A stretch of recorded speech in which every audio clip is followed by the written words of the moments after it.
বাপরে বাপ, আমরা ভেবেছিলাম যাওয়াটাই আমাদের হবে না, হয়তো ক্যান্সেলই হয়ে যাবে। আমাদের 4টেয় বেরোনোর কথা ছিল।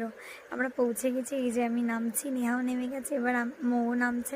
মানে মৌ সংসার পেতে বসেছিল ক্যাবের মধ্যে। আর এই যে ফাইনালি আমরা পৌঁছাতে পেরেছি প্রিন্সেপ ঘাটে।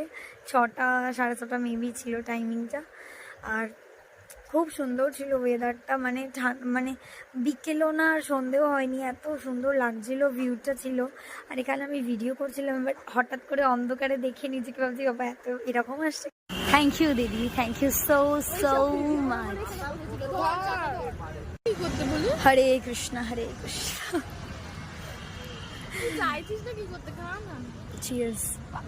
আমরা যখন ওখানে পৌঁছাই তারপরে আমি একটা কথা জানতে পারি, আমরা নাকি এখান থেকে এত দূর গেছি শুধু চা খাওয়ার জন্য। আর এখানে ও কি ফটো তোলার জন্য নিয়ে গেছিলো চাটা। আর এখানে আমি কথা বলছিলাম, অনেক কিছু হাসাহাসি করছিলাম, 3জন মিলে এখানে দাঁড়িয়ে আমাদের ফটোশ্যুট চলছিল।